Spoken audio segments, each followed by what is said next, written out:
Where's the EQ on the reverb? Delay time? Delay. Turn up the feedback. Wait. Pan the condenser to the left and the dynamic to the right. Lower the threshold. Raise the output. Wait. Set the frequency range. High pass. Welcome to the Lady Audio Radio Show. Hey everyone, my name is Clara and I am the host of the Lady Audio podcast. Thank you for joining me. We have a really cool show for you this week with Almark of We Are the New Underground. Before we dive into the interview, I wanted to take a moment to invite you to subscribe to the Lady Audio podcast from the website. Just visit ladyaudio.com and scroll down to join the email list. For people on the email list, I'll include extra tidbits of helpful info, things like what I discussed with the guest in the pre or post interviews, or links to great audio tech gear or resources. So all you have to do is visit ladyaudio.com to sign up. And a very special thank you to everyone who has already subscribed. Thank you very, very much. Now, on to the show. Our guest today is Almark, one of the original artists of We Are the New Underground, otherwise known as WEATNU. It's quite a different kind of business because WEATNU is a record label with 3 of their own radio stations, and they have created a grassroots movement to raise more awareness for very talented underground music artists. Today we are speaking with Almark, otherwise known as SynthoElectro, about his own recordings and how he captures his signature sound in the realm of electronic music. Almark, welcome to the show and thanks for joining me. Hello again for the second time. Yeah, thanks for doing this again. I really appreciate it. Audio gremlins, they come and go. Yeah, they do. Well, I hope they leave this time around. Okay, so my first question is, you've been writing and recording electronic music since about 1998, but you've been playing guitar since the early 90s. You are also a mixing and mastering engineer, and what I wanted to ask was, what equipment did you have when you first started out in the 90s? Well, back then it was just tape, and I was recording on like a karaoke machine, real primitive. There was no mixing involved. It was just me and the guitar, kind of like how Kurt Cobain used to do it, pretty much, except he probably had a higher, quality mixing, the 4-track Tascam. All I had was, primitive stereo and, tape, lots of high bias and so forth. So you didn't even have a little 4-track recorder, it was just like a little boombox? It was anything I could get my hands on to record, just, demos, I guess you would say. I have hours and hours of demos of my guitar music from those days. Okay. And was that electric guitar? Yeah, electric guitar and acoustic. And there were some times I did a few overdubs where I recorded myself singing and playing at the same time. Just using a regular stereo system. Yeah, I had a little tape player at first, and then I got a little TIAC 4-track recorder, and it was like a little kit, and it came with the microphone and the cable, and I just remember rereading the manual over and over again. Yeah. How does this work, and how do I put another track on there? Those stereo instructions, aren't they just fun? Yeah. And I wanted to ask you a bit about your recording process. When we chatted before, you mentioned that you use Ableton Live and that recently you've been using Bitwig Studio. And I just wanted to know if you could elaborate a little bit more about what you like about Bitwig Studio. Well, as I said last time, which we didn't get the interview going, I said that Bitwig Studio was something I started experimenting with about 2 or 3 years ago when it was just a demo, and not many people knew about it. So I was playing around with it. I didn't really start utilizing it until the scheme of things, this album I'm working on right now. And there's one particular song I have on it at the moment called Hollow Strange, but it's not going to be called Hollow Strange. That's just a name I created for it at the moment. So what I like about Bitwig Studio is, for one, it's created by some of the guys that left Ableton, went over to another company, created their own version that was much more fluid, flowing, and a little bit more user-friendly. Bitwig Studio is like if Logic, Ableton, and I believe Cubase had a baby. I think that's what most people are saying nowadays. And it just gives you a different perspective, because I've been using Ableton Live since 2012, and it was kind of nice to jump to another DAW, because when you do that, you can like write, oh, there's 10 more songs, and it becomes like an inspiration to you. When I was reading the specs in the Sweetwater Bible that I have here, one of the things I noticed is that you can put an audio track and a MIDI track on the same track. I'm saying track too many times, but basically it's called a hybrid track. Do you use that at all? Well, what I've noticed about it is, I'm not sure about the hybrid track or anything like that, but it still has return tracks like Ableton, and most DAWs do have return tracks. But I don't know, it just seems like it's more fun and flowing. Also, the fact that it doesn't crash when you have VSTs or software synthesizers. If a software synthesizer crashes, the whole program stays going. Unlike Ableton Live and any other DAW for that matter, they're all connected and hardwired to work with those plugins, and then the whole thing crashes, which is really a shame if you're doing something live, because then you have to say, well, just a minute, I gotta restart this, and everybody's like scratching their head, what's going on? So that's some of the things I haven't really dug into Bitwig Studio, but this song that I do have going on the new album, which will indeed be on the album, thanks to one of my friends, that would be Lady C. She got to hear the song, and so she's probably pretty privileged to being the only one that got to hear that song. And she got to see Bitwig Studio in action, so it's a pretty fantastic program. I don't know enough about it yet, but I will dig into it before the time is over. There were a couple of things that I noticed about your music that is quite different from a lot of electronic music out there. And that is that your beats and rhythms are slightly off sometimes, like in your songs Blown Glass and U235. But somehow those songs still groove. They're not 4/4 time, but some are fairly close.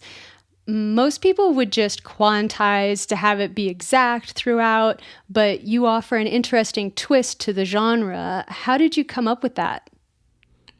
It just comes natural. The human element is added.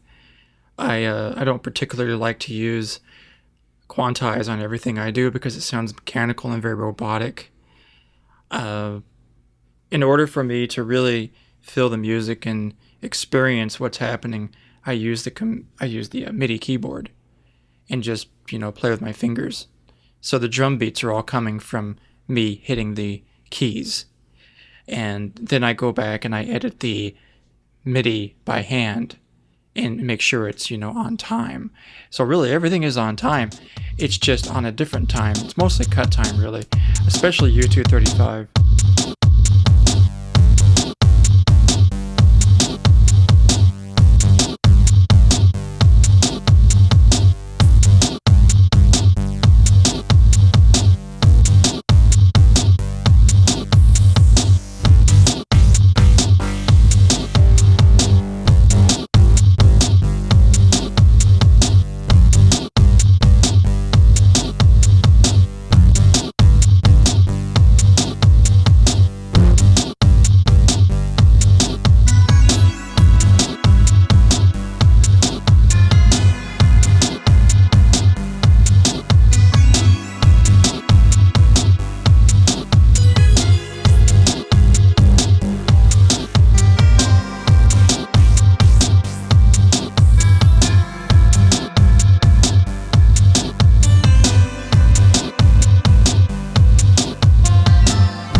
simple equation of the nuclear fission reaction taking place can be represented by this equation. So as you can see from the equation, one neutron combines with uranium-235, forming an unstable compound nucleus, uranium-236.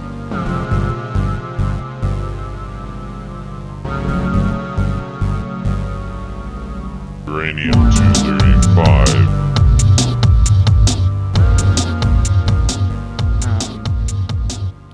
And Blown Glass was done live when I was doing a show called Thought Patterns in Documentary Form over the internet.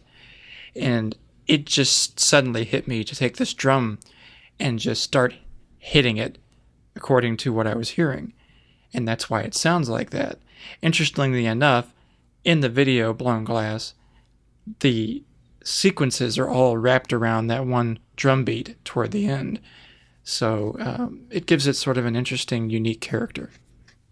Yeah, I think a lot of your songs have that kind of unique character because of that. Another song that I really like is the song Parachutes, and it sounds like there's a good backstory to that song. And I wanted to know if you could just let me know a little bit more about what that song's about. How did you, what is that song about? Yeah. Well, as it says, I was in the kindergarten, in elementary school. Let's see. Yeah, and I had this big parachute, and it was in gym class, actually. I believe it was in gym class, but I remember seeing that parachute migrate from one place to another, and it was outside, and all of us kids would gather around. The teacher would basically give us this parachute. We'd all hold on to it and flip it and go way up in the air, and then you run underneath it, just like one of those things you never forget. It's like I think an epiphany. Where, one of the greatest things in different memories, you got this epiphany, like once my friend told me he had this epiphany where he was just awakened from his house one day, and suddenly he went outside and there was these clowns coming out of this, this Volkswagen Bug. And I think he was on acid at that time. I don't know. He said that was an epiphany to me, man. He was like, I'll never forget that, And so these things that we build up in our memory become those things. And that particular thing is a very fond memory of my childhood. And I hadn't thought about it for years. And so I just thought, I think I'll write about this. And so it's my voice. And I just started talking and then adding the music to it. And that's how Parachutes became what it is. And it's a true story about a memory in 1983, actually in Tulsa, Oklahoma. We had this really flat playground. There was no grass. Yeah, I mean, this was just a large open area, and the school, was behind it. So there really wasn't much going on there. I mean, you wouldn't call it a beautiful playground or anything. There were no immaculate jungle gyms. I mean, there were jungle gyms, but I mean, nothing like today. You're going to sit down on those things and you're going to slide down, you're going to burn your rear end. And, Right. It's just like, but it was a real parachute. I think I remember it being very, very white and it looked like it was handmade, probably used during World War II or Vietnam. And I'm 39 now, and yet I have a very vivid memory of it. And I remember there was in the top of it, there was a hole with string, woven from end to end. Very immaculate parachute. It wasn't like what kids are using nowadays, these vinyl or plastic, things you'd buy at the store. Yeah. Yeah, that's cool. I think that those types of things do give us inspiration into the future as we reflect back on some of the really good memories we've had, and then when you sit with that feeling for a while, then you can sit down and write something really cool. So yeah, I was utilizing the same situation on my album ATD, which was written in 2014. The entire album is based on a childhood vibe. I mean, knowing that the retro sound of the 1980s, when I was 6 years old, came out in that vibe. And that's why it sounds kind of like it was influenced by film, older, 80s, songs like maybe anything from the Thompson Twins to Wham or whatever. It sounds nothing like those, but the vibe of the 80s is clearly in the entire album. So if a person was to read my PDF on that album, it would explain in great detail, where those memories came from. And I am sure in the future more of those memories will come out in my songs. In fact, I have come to realize that my music is very, it's like a history lesson of my life. Thanks for mentioning about the album ATD. I wanted to ask you, what does ATD stand for? Analog to digital. Okay. So that's, I was wondering, I knew that that's what it meant in kind of the audio world, but you never know. Yeah, and today I just let some people know what it's all about. It means analog to digital. It's a celebration of audio history throughout the decades, an anthology of those vibes from early 80s onward. Speaking of kind of the history, besides tape, when you first started, I remember you mentioning something about recording digitally as well to a computer. What did you have after the tape machine? Well, it all changed, when I went to electronic music. I started using computer only. It's because in electronic music back then, there was what's called the mod scene, and they were using software to use your computer keyboard to make music using samples. Anything you can get your hands on. The sound of a spoon hitting a table, whatever. Much like they did in the 1980s with hardware synthesizers and samplers. In this case, the mod scene, which were trackers, started in like the late to mid 80s on Commodore 64 and then Amiga. So I got started on the DOS scene about 1995, listening to it through iPlayer and, some of the people that would make music. And then in 98, I started with Fast Tracker 2, which was created by a Swedish person. And, from then on, I played on the DOS program, making my songs. And it was, it just became like a way to make music. And from then on there, I got a MIDI keyboard from a guy at work. He sold me all of his stuff. And the thing goes on after that. And I was using a Packard Bell at the time.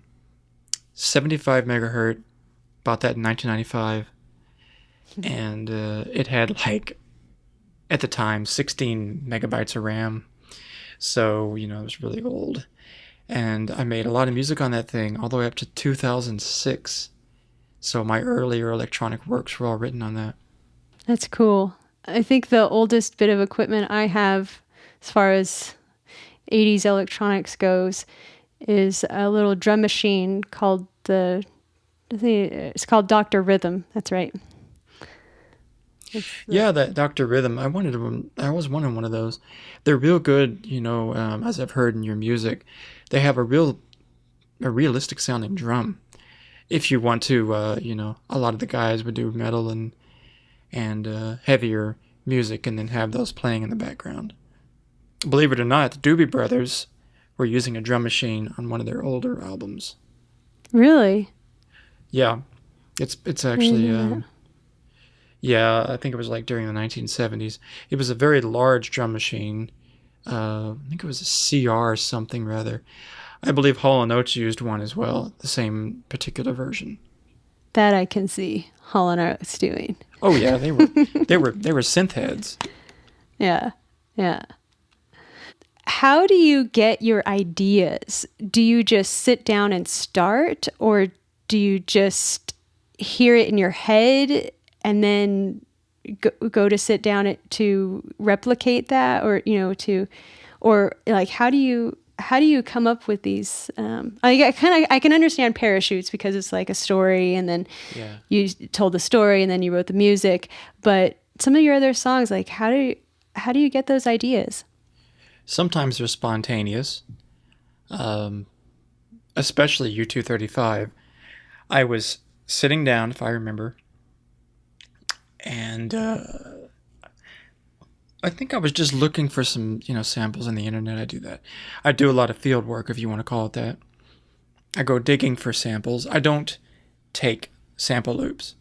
I take literal anything I can get my hand on, because that's where I get my inspiration from. So I started looking for a particular type of sample and just went to YouTube and found it, of a guy talking about the nucleus of an atom. And I just found that. I think I built off of it, and I found a particular patch on my, what is that? Native Instruments track. I can't remember the name of it. It's a drum machine program. And I just started playing it on the keyboard, boom, boom, boom, boom, boom, boom, just like that. And the way the sound works is when you play it, it becomes what you're hearing in the song. And then I just added a few things here, and I thought, well, I'll just build onto this, So I took a bass part from a software synthesizer, and I edited it and tweaked it and got the sound I wanted out of it. And I just added this bass line, boom, boom, boom, boom, boom, boom, boom, boom, boom, boom, just like that. And the cool thing is, as that's playing, there's a modulation going on in the background with that bass line. And so you hear this opening distortion sound. It really worked out quite well. To this day, I can play it live, and it does the exact same thing as the original does. And then I said, well, I'll just, do my usual little keyboard parts, and I just play on the right side, do-do-do, And that's how the song started, adding different things, adding in the samples, And most of the time, it's either spontaneous. For this particular album, the scheme of things, it's been written in my head. I'll be sleeping, and I'll start dreaming about things, and they just start coming out. They've been doing that a lot lately. So I should have called this album The Songs That Came While from Dreaming or something, but that wouldn't be the theme of the album. So it's really not always hearing something in my head. It varies. You have a really great ear for mixing electronic music. Do you mostly use headphones or studio monitors when you're in the mix process? I use both. Mostly studio monitors because it takes away from the phase correlation problem if you're using them. If you mix on headphones all the time, you have a problem with the panning. It's like it's not spread out far enough. I've learned this over the years. I've read about it. It really is a problem. So I use JBL studio monitors. I used to use just really high quality Sonys. But as I listen to my older mixes, it's time to remaster some of those things. Like even ATD has a few problems, and it was not mastered or mixed on JBLs.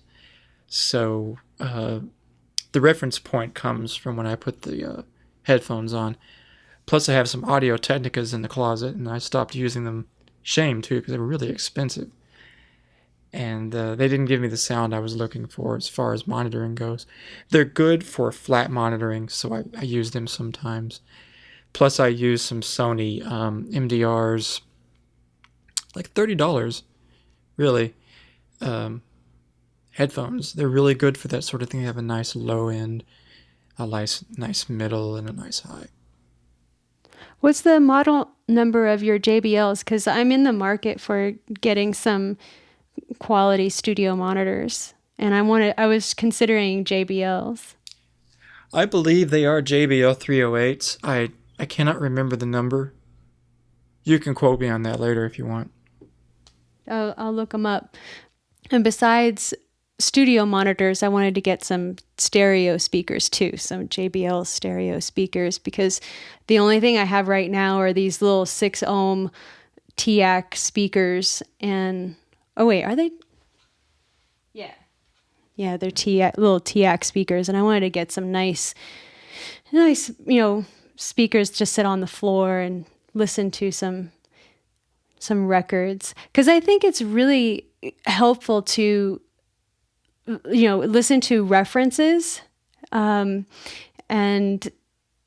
like references from an actual stereo speakers as well as like your studio monitors. It depends on the studio monitor. I've been reading a lot about that when I first bought them because I did a lot of homework.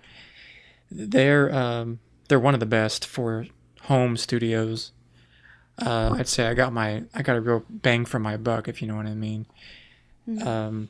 And it was Memorial Day, so I got a good deal, and I did them through Musician's Friend, so I was pretty happy with the purchase. Because of it, I was allowed to price my mixing and mastering rates up a little bit, to accommodate the price. So I get, the highest quality mixing I can from them, and I've found them to be fantastic. You can even listen to music on them. I play games on them. I listen to anything, and it's like night and day from the stuff I did in the past. So they will enhance your mixing and mastering, quite literally. Yeah, I think it's really important. In my latest interview with Charlene Gibbs, she mentioned about how important studio monitors are. Yeah, they really are. I mean, I used to think that was all a bunch of, myth, but it's true. They really are. So what are your 3 favorite tools or plugins to use when you're mixing? Fab Filters, Ozone 7 right now, and I happen to like what's called H-Comp, and it's in waves. And H-Comp just gives me this fantastic compression. It's a really good channel compressor. I put them on my return tracks. They just really bring out the sound. It helps you bring out the clarity. This particular type of thing isn't spoken of in the audio world. I think it's probably considered audio alchemy because the secret to it is parallel compression and equalization. I've learned this over the years. You can experiment with that sort of thing. And if you look up the information about it, it's pretty widely used. It's good for New York compression. So like H-Comp, you can do parallel compression and New York compression. New York compression gives that pumping sound, like when you hear heavy hitting drums on certain electronica, techno, and so forth. It just kind of gives you the energy in the mix. The kick drum, the hi-hat, or the snare, not the hi-hat. I wouldn't recommend compressing hi-hats, unless of course you're doing maybe reggae or something. Right. Old dub. Where can people go to find out more about your music? They can go to Bandcamp SynthoElectro. That's SynthoElectro. Now, SynthoElectro is basically my production company. It has become that quite naturally over the years. So I go under SynthoElectro Records, and it's the only one of its kind. So that makes it very central to my music. So if anybody wants to find me, that's the way to do it. Since Almark is a name I created in 1995, it somehow was incorporated into an anime. I don't know how it happened, but I originally had the name. Now if you look up Almark, it's very difficult to find me unless you type music or electronic or any of those things. I'm also on SynthoElectro.com. It's a brand new website, and it's going to be, updated from time to time. Lots of developments, and it's where I'm going to sell my latest album, The Scheme of Things, and I plan to bring that out pretty soon. I'm also going to release a vinyl version of ATD. It's about time to get that out there. Are you going to remix or remaster for vinyl? Yes, I am. Yeah, I heard there can be issues with the low end, and so that's why a lot of remastering has to go into electronic music for vinyl. Yeah, I'm going to have to redo the whole album. When you listen to it in a car, there's a void, and that's not good. That's cool. I'm glad you're doing that. That's a lot of work. It's going to be. It's going to be worth it, too. Where can people go to find out more about your mixing and mastering services? Go to Facebook and type Studio SynthoElectro. That's okay. Studio SynthoElectro. And I have a lot of stuff I've posted up there from all of the work I do. So now I have this, and I just put it up about a month ago. For the last couple of years, I've been doing stuff for clients, and I have like 20 something or more references. I've done stuff for Meter Bridge, Vague Notion, Lycraze. There's a lot of people. And I've done everything from... I've even done stuff for blues. I've done mixing and mastering for blues. I created a CD for a guy. So I do electronica, EBM, goth, post-punk, post-rock. I do a lot of stuff. That's cool. I'm glad that you have the ability to do a wide variety. So that's good. Yeah, it keeps your ears fresh, I think. It's a natural ear. Plus, I do all the mixing and mastering. I do the post-mixing and mastering for Jazzy Cat, who you're going to interview pretty soon. So I would say the reference point of complexities has been on her music for the last 2 or 3 years, because hers is so colorful. Yeah, her latest album, you can really hear the difference between the latest album of hers is Time, Friend or Foe, and the older stuff, like I can definitely hear the difference. I think, did you have the JBLs by that point when you were mastering that album? I had them on Time, Friend or Foe, but the older stuff, no. See the difference, right. Plus, I was honing my skills. I was honing my skills in those days. Because I've been mixing and mastering since 2000. And, I didn't start really understanding the whole process until 2012. The better quality software you use really makes the difference. And, of course, working for clients, that enhances it to a greater extent. I mean, I mix and master all of my own music. But when you start dealing with clients, that's when you get the magic of the whole thing, because... people tell me, can you get it to sound like this? And I say, oh, yeah. So they come to me because I hear something they don't. And it becomes, a very unique album. Like once I did mastering for a guy named Music for Messer. And it's a fantastic post-rock album. You should look it up. It's a beautiful album. It's one word, Music for Messer. And the last one he did, the last one he did shows this like picture, I think it's like of a statue or something. And there are just these songs that just come out, they pop out. Because the way I was using, the mastering, and I was using the JBLs on that album, and lots of people bought that CD. And that's through UAE Records. UAE Records? Yeah. Okay. Cool. Almark, thank you so much for joining me today. I really appreciate you taking the time, and I know you're really busy, and I'll be sure to add all of the links in the show notes to the album and also your music and to that Facebook page for the mixing and mastering services, because I think you are really definitely getting the sounds now, and I look forward to that vinyl. I can only get that vinyl if I can get something off a Pledge. I'm gonna get something going on. I think it's Pledge Artist. I know Gary Newman, he uses that, And so I'm going to get my stuff on there. And instead of it being a profit thing, I'm going to say you have the opportunity to own my music on vinyl and CD.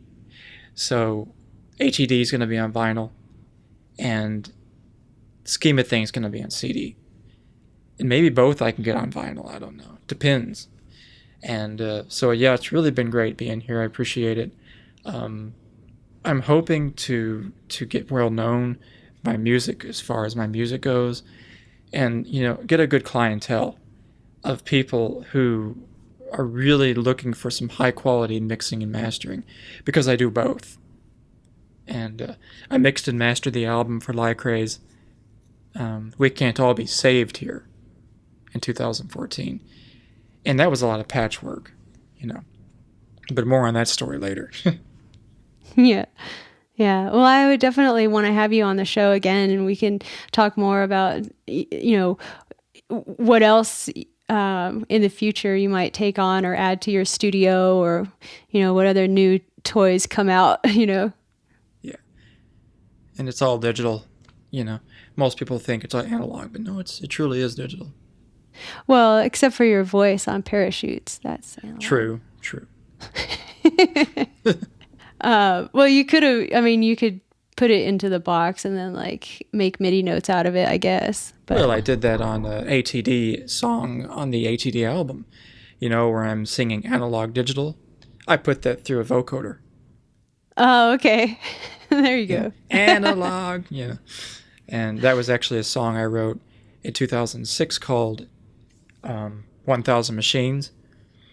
And so I adapted that song and created ATD song, which is the same song, only it's much more fancy and interesting sounding. And it's a offshoot of 1000 Machines. And even a person gets the whole original song as a bonus track on that album. I think I'll certainly give you that whole album. You'd like it. Thanks. Okay. Yeah. Which song would you like me to play at the end? I forgot. Well, I definitely want to hear Aura. Oh, okay. That one just came out. Yeah, it did. Okay, Tapehead and Aura. And probably Parachute, since you've been talking a lot about it. Thank you. I was going to say, I'm going to play Parachutes whether you like it or not. Yeah. And if you want to put a bonus in there, play Wow and Flutter. Oh, Wow and Flutter. You know, I like that one. I really like the video to that one. Thank you. That's going to be showcased on a special showcase by Michael Farentino on the 11th of this month. Wow. He's going to take like 5 of my videos and he's going to make a presentation and put it on his website. Now, Michael Farentino is actually the guy that was in Love in Reverse during the 90s. I don't know if you ever heard of him. They were signed to Warner Brothers. He also has his own stuff, Bedtime for Robots. It's very avant-garde, very drone and so forth. So he's pretty prolific. You have to send me the link to that. Yeah, it's definitely going to be on the 11th, and I am so looking forward to seeing it because he's putting together this special presentation, this show thing he's doing for different artists, and I'm going to be the first one, and it's going to be seen by a bunch of people. Yeah, I figure it'll probably eventually be on a big screen somewhere. Who knows? I mean, yeah, the sky's the limit and that sort of thing. Cool. I look forward to that too. Thanks again, Almark, for coming on my podcast, and it's always really nice talking with you, even when we're just chatting on Twitter or something. Yeah. Well, I appreciate that. It's been a pleasure being here. A lot of fun. Another thank you to Almark for being on the show. Earlier in the interview, we played a sample of U235, and after a quick message, we're going to play Aura, Tapehead, and my favorite, Parachutes. Check out the video for Wow and Flutter. I'll add the link to it in the show notes. A few people have asked me about how they can support the show. Right now, the best way is to visit ladyaudio.com and scroll down to the bottom of any page till you see the donate button. Any little bit helps. Also, if you're interested in being on the show, please send me an email. My email address is clara@ladyaudio.com. I'd love to hear from you. And our message this week comes from FemChord. Check it out. Talk to you soon. Hi Clara, thanks so much for your interest in FemChord. Here's a little bit about the show. I'm Kate Ida. And I'm Julia Waitshirt. We're the hosts of FemChord. FemChord is a weekly radio program out of WERA 96.7 FM, Arlington, Virginia. WERA is a low-power station in the Washington, D.C. metro area. We cover women in all aspects of music in 10 to 12-minute interviews, with the addition of music from both local and national women-driven artists. We mostly play music from the indie rock genre, but you'll also find Americana, R&B, and electronic music on the show. We've had guests ranging from artists to producers to venue promoters and are currently expanding our content to include studio sessions as well. You can find out more about FemChord at femchord.com. That's FEMCHORD.com, where we also have great text-based content about women in music.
big parachute, and all the kids would gather around in a circle, and we would get under this large parachute.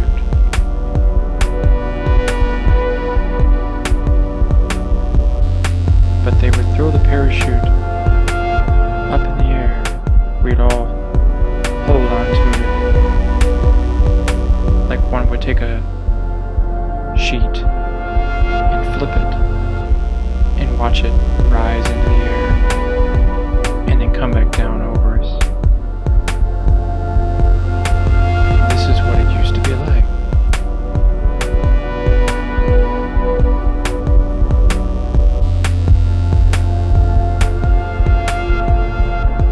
The parachutes.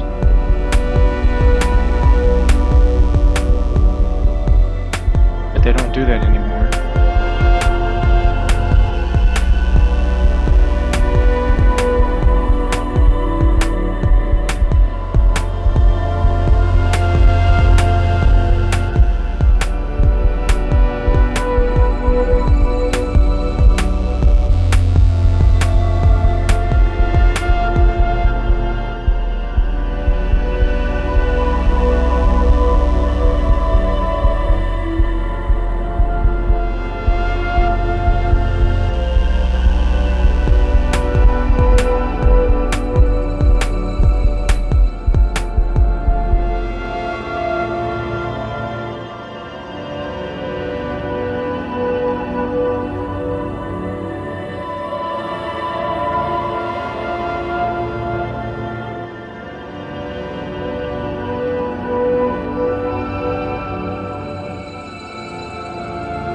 They don't do that anymore.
Parachute.